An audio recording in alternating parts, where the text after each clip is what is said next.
Hi guys, good morning everyone. How are you everyone? Yes, I hope you will better there by God grace. And I'm also fine here. I'm just going to talk about some important fact that is very important for you. And today, some student asked me, sir, how can I improve our language? How can I improve our language? So today I'm telling you how to improve your language because everybody wants to speak English, everybody wants to be a good speaker, but how can you be a good speaker, how can you be a good speaker, and how can improve your English language? It is very important. So I'm going to telling about here how to improve your English language and how to change your environment, what is the need for you to speak better English in our environment and in our areas and where you live. So today you can look here on the whiteboard. I have written here some important fact that is very need for you. If you follow it, of course you can change your English language, I hope. So today this is about here. Let us start the class. How to improve English language. हम यहाँ चर्चा करते हैं आज कुछ English language ऐसे आप ये इंग्लिश लैंग्वेज एक ऐसी भाषा है जिसको हम लोग हर व्यक्ति चाहता है कि हम अंग्रेजी बोलें और अच्छे से अंग्रेजी बोलें। तो हम आपको कुछ बच्चों का डिमांड था कि सर कुछ हमारे लिए ऐसी चीज बताइए जो अपने इंग्लिश से इम्प्रूव करने में बेहतर वो हेल्प कर सके। तो मैं उन सभी स्टूडेंट के लिए जो हमारे विद्यार्थी डियर स्टूडेंट जो भी हमारे सब्सक्राइबर जो व्यूअर्स हैं देखने वाले जो विद्यार्थी हमारे हैं उन सब के लिए मैं कुछ चीज़ों को यहाँ पर शेयर कर रहा हूँ। यहाँ पर देख सकते हैं आप ये चीज़ अगर उम्मीद करते हैं कि आप फॉलो करते हैं तो बहुत कुछ अच्छा करेंगे आप। तो फर्स्ट ऑफ ऑल मैं रिक्वेस्ट करूँगा आप सबसे कि चेंज योर इन्वायरमेंट। आप अपने परिवेश को बदलो। वेयर यू लिव, आप जहाँ रहते हो जो आपका परिवेश है ये आपका परिवेश कैसा है, आप अपने माहौल को देखो। क्योंकि सबसे पहले जरूरी है कि हम अपने परिवेश को देखते हैं जहाँ पे हम रह रहे हैं। अगर वहाँ का परिवेश माहौल अच्छा नहीं है सबसे बड़ी बात कि हम जिस क्षेत्र में रहते हैं यहाँ पे हमारे यहाँ जो इंग्लिश स्पीकर है बहुत कम मिलेंगे, बहुत लेस मिलेंगे। अब उस क्षेत्र में हमें इंग्लिश सीखना है। एक तरह से कहा जाए कि नदी बह रही है अलग डायरेक्शन में और हम लोग को उल्टे डायरेक्शन में जाना है। मतलब सब लोग यहाँ अलग लैंग्वेज यूज करते हैं, हमें अपनी इंग्लिश लैंग्वेज को इम्प्रूव करना है। तो सबसे पहला ये जरूरी है कि हम अपने इन्वायरमेंट को चेंज करें।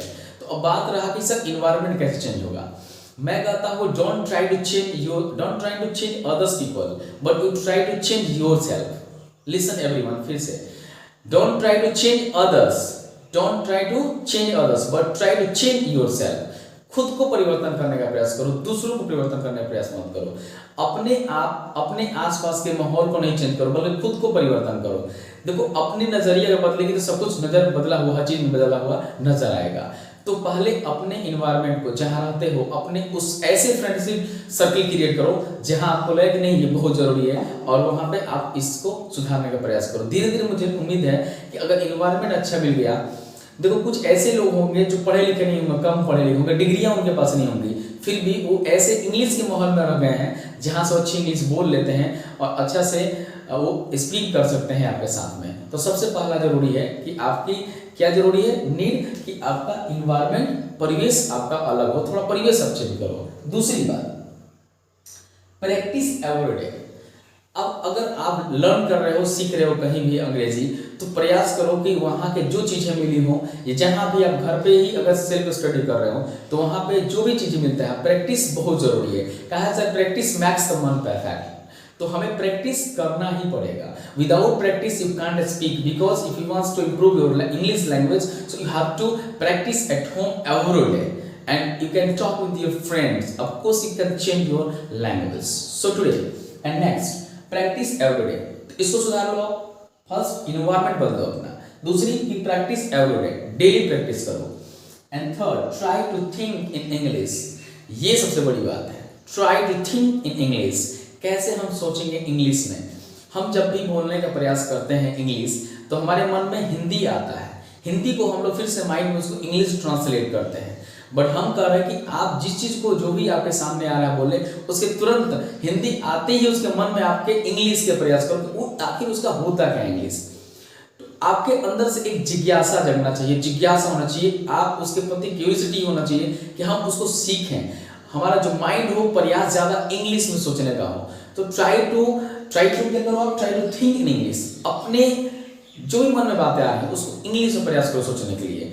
ऑफकोर्स मुझे उम्मीद है और पूरा विश्वास है कि धीरे धीरे ये आपके जब माइंड आपको चेंजिंग जब करना शुरू करोगे, प्रयास करना शुरू करोगे, इंग्लिश में सोचना शुरू करोगे, तो ये इंग्लिश लैंग्वेज आपका धीरे धीरे इंप्रूव होना शुरू होगा। तो अपने आप को जो भी लैंग्वेज जो जहां भी सीख रहे हो, प्रयास करो एज मच एज जितना आपको हो सके आप इंग्लिश लैंग्वेज, इंग्लिश भाषा प्रयोग करो। अगर आपको पूरी इंग्लिश नहीं आती है कोई दिक्कत नहीं, घबराना नहीं है, बल्कि आपको धीरे धीरे ही आप इंग्लिश और हिंदी दोनों मिलाकर ही बोलने का प्रयास करो, लेकिन धीरे धीरे प्रयास करो कि हिंदी धीरे धीरे लेस होता जाए और इंग्लिश का जो ज़्यादा से ज़्यादा वर्डों का प्रयोग करोगे, तो उम्मीद करते हैं धीरे धीरे ये चीज़ें आपके अंदर सुधार हो जाएगी। तो try to think in English, अंग्रेजी में सोचने का प्रयास करो। And next, overcome on hesitation. देखो आज के बच्चे या बहुत सारे जितने भी अच्छे अच्छे लोग जब मंच पे बोलना होता है, जब किसी ऑडियंस के सामने बोलना होता है या पोडियम पे जाके बोलना होता है, वहाँ हमारे अंदर एक हेजिटेशन होता है। ये हेजिटेशन एक ऐसा रोग है, एक ऐसा डिजीज है जिसका कोई भी दवा नहीं है, वो आपके अंदर ही उसका दवा, उसका आपके अंदर ही वो दवा है, आप खुद से उसको सुधारोगे। अब इसको करना क्या है, मैंने क्या लिखा है, ओवरकम मीन्स होता है काबू पाना, ओवरकम ऑन हेजिटेशन। आप अपने जो अंदर हेजिटेट होते हो, बहुत अच्छे से बच्चे बोलते हैं, मैं जब भी अंग्रेजी सिखाता हूँ, बच्चे जब स्पोकन क्लास में सीखते हैं, अक्सर बच्चे बोलते हैं सर मैं बहुत अच्छे से तैयारी करके आता हूँ, पर जब जैसे ही पोडियम पे जाता हूँ ना, मेरी हालत खराब हो जाती है, मैं कुछ भी नहीं बोल पाता हूँ। ये वो अंदर है हेजिटेशन। तो हेजिटेशन होने के रीजन क्या हो सकते हैं? हेजिटेशन होने के रीजन होता है ये कि हमने अच्छे से स्टडी नहीं किया, पढ़ के नहीं किया क्लास में, या हो सकता है कि हमारे अंदर वो कॉन्फिडेंस नहीं आ रहा है। मैंने नीचे एक लाइन ऐड किया है, सेल्फ कॉन्फिडेंस, ये हमारे अंदर कमी हो जाती है। अपने आप को हम बिलीव नहीं कर पाते, अपने आप को, अपने कॉन्फिडेंस को नहीं महसूस कर लेते हैं कि हमारे अंदर उतना कॉन्फिडेंस है, और हमारे मन में नेगेटिव थिंकिंग आती है कि पता नहीं क्या होने वाला है, I don't know what will be happen after some time when we speak on the audience and the student before you. जो भी आपके सामने बच्चे बैठे होते हैं, वहां पर बोलना होता है, वही टेंशन में हो जाते हैं। हम पहले ही हम इतनी बातें सोच लेते हैं कि हम खुद में टेंशन पड़ जाते हैं। और जब भी कोई चीज़, अब अगर आप वरी करते हो, चिंता करते हो, वो चीज़ें क्या करती है, आपके मेंटल पे, आपके माइंड पे ज़्यादा हावी होती है और आपको वो धीरे धीरे नीचे की तरफ लेके आती है। तो be frank, B patience, Frank रहो बोलने में, डरो मत, डरोगे तो नहीं बोल पाओगे, हेजिटेट करोगे तो नहीं बोल पाओगे। उसके लिए सिंपल है, कहा जाता है कि इंफॉर्मेशन इज प्रोटेक्शन। अगर इंफॉर्मेशन है तो प्रोटेक्शन है। तो अपने अंदर इतनी इंफॉर्मेशन लेके आओ कि खुद को कहीं भी रहो प्रोटेक्ट कर पाओ, बचा पाओगे आप। तो इंग्लिश में अगर आपको बोलने में हेजिटेट कर रहे हो, तो एक ऑप्शन है कि अपने अंदर के जुनून को जगाओ, अपने अंदर के सेल्फ कॉन्फिडेंस को जगाओ, आत्मविश्वास को जगाओ। ये आत्मविश्वास बहुत ही यूनिक चीज है और बहुत ही जरूरी चीज है, और ये कहीं बिकता नहीं कि खरीद के आप अपने अंदर ला सकते हो, नेवर, कभी नहीं होने वाला है। तो आप इसको खुद के अंदर है, मुझे पता है। एक सिंपल एग्जांपल अगर हम दें, एक माचिस की डिबिया अगर देखते हैं, माचिस के मैच बॉक्स, उसमें बहुत सारी तिल्लियां हैं, लेकिन आग लगाने के लिए एक तिल्ली काफी होता है। आग लगाने के लिए एक तिल्ली काफी होता है। तो मुझे उम्मीद है कि आपके अंदर वो जुनून है, वो ताकत है, वो स्ट्रेंथ है आपके अंदर कि आप भी चाहते हो अंग्रेजी बोलना, बेहतर इंग्लिश बोलना, इंप्रूव करना अंग्रेजी को। तो खुद के अंदर कॉन्फिडेंस को बढ़ाओ, आगे बढ़ाओ, बोल्ड बनाओ अपने आप को, बोल्डनेस लाओ, ब्रेवनेस लाओ अपने अंदर, और तब जाकर के बोलो। ये मत सोचो कौन सुन रहा है, कौन क्या है वहां पर, नेवर। आप think positive and do positive. अच्छा सोचोगे, अच्छा करोगे। तो ये मैंने आपको यहाँ बताया कि कैसे इंप्रूव करोगे। ये चीजें मुझे उम्मीद नहीं, पूरा विश्वास है कि अगर आप ये पांचों बातों को केयर करते हो, इन्वायरमेंट पहले बदलो, प्रैक्टिस एवरीडे करना शुरू करो, try to change, try to think in English, प्रयास करो, ओवरकम ऑन हेजिटेशन, प्रयास करो कि उस हेजिटेशन को काबू पाएं, और सेल्फ कॉन्फिडेंस तो अनिवार्य है। ये आप पांचों चीजों को फॉलो करते हो तो मुझे 5 फैक्ट ये हमारे उम्मीद करते हैं कि आपके इंग्लिश लैंग्वेज को काफ़ी आगे बढ़ाने में हेल्प करेगा।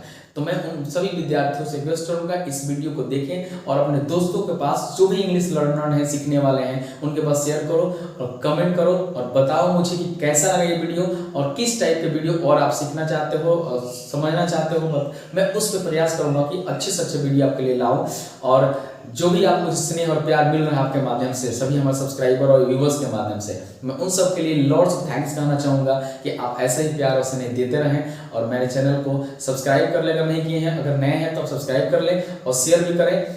और मुझे आप गाइडलाइन, उसमें कुछ भी आपको लग रहा है कि नहीं मुझे ऐसा होना चाहिए, हम ये सीखना चाहते हैं, आप बिल्कुल कमेंट बताओ, मैं उस प्रयास करूँगा वैसा वीडियो को बनाऊं और तुम, क्योंकि हम आपके लिए हमेशा खड़े हैं, आपके साथ हैं। तो चलिए आज के लिए इतने ही। Goodbye, take care of everyone, thank you.